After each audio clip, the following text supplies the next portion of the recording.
your blessings. Ṣírò wọn lọ́kọ̀ọ̀kan. Ayẹ̀lẹ́nu. Iṣẹ́ Olúwa yóò jẹ́ ìyanu fún ọ. Pariwo sókè. Kábùkún rẹ̀ káwọn lọ́kọ̀ọ̀kan. Ọ̀rẹ́ mi. Count your blessings. See what God has done. Kábùkún rẹ̀ o. Káwọn lọ́kọ̀ọ̀kan. Kábùkún rẹ̀ wá rí iṣẹ́ t'Ọlọ́run ṣe.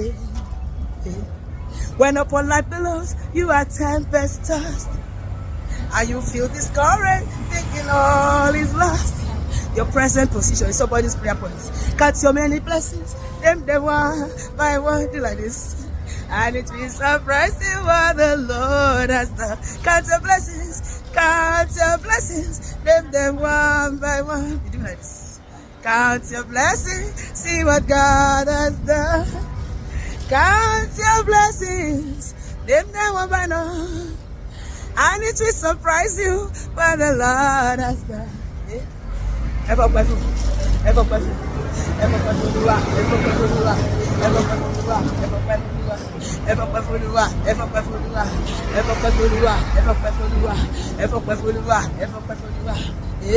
Olúwa pa mí lẹ́rìn ayọ̀, ọ̀tá mi sunkún. Bàbá pa mí lẹ́rìn ayọ̀, ọ̀tá mi sunkún. Olúwa pa mí lẹ́rìn ayọ̀, gbogbo ọ̀tá mi yọ mí lójú. Bàbá pa mí lẹ́rìn ayọ̀, ọ̀tá mi sunkún. Ara ẹ̀wà wo iṣẹ́ ìyanu, àtẹ̀gbára Jésù nínú ayé mi. Ara ẹ̀wà wo iṣẹ́ ìyanu, àtẹ̀gbára Jésù nínú ayé mi. Kí lorúkọ bàbá? Ìyanu ni. Ọlọ́run mi ìyanu, apá ńlá tó ṣayé rọ̀ ìyanu ni. Ọlọ́run mi ìyanu ni. Ògo ni f'Olúwa tó ṣe ohun ńlá. Ìfẹ́ ló mú kó fún wa ní ọmọ rẹ̀. Ẹni tó fẹ́ mi rẹ̀ lè lẹ́fẹ̀ẹ́ ṣe wá, tó sì ṣílẹ̀kùn iye sílẹ̀ fún wa. Kí lorúkọ bàbá? Ìyanu ni.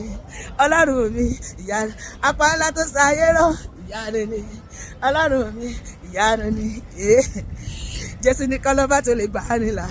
Jésù Kristi nìkan lọ́ba tó lè gbà nílà. Jésù Kristi nìkan lọ́ba tó lè gbà nílà. Gba Jésù gbọ́ o sínú ayé rẹ̀. Jésù nìkan lọ́ba tó lè gbà nílà. Jésù Kristi nìkan lọ́ba tó lè gbà nílà. Jésù Kristi nìkan lọ́ba tó lè gbà nílà. Gba Jésù o sínú ayé rẹ̀. Ara ẹ̀wà wo iṣẹ́ ìyanu, àtẹ̀gbọ́ra Jésù nínú ayé mi sọ́bẹ̀. Ara ẹ̀wà wo iṣẹ́ ìyanu, àtẹ̀gbọ́ra Jésù nínú ayé mi. Kí lorúkọ bàbá? Ìyanu ni. Ọlọ́run mi ìyanu ni. Hallelujah. Ìyanu máa ṣẹlẹ̀ nínú ayé mi àti ẹ láti ṣe ẹjọ́ àti àkókò ìná tọ́dún yìí máa fi parí. Ìyanu yín ṣẹ̀ṣẹ̀ tẹ̀lé láì dáwọ́ dúró lọ́lọ́ máa fi bọ̀m̀bàdé mi àti ẹ lórúkọ Jésù. Àmín.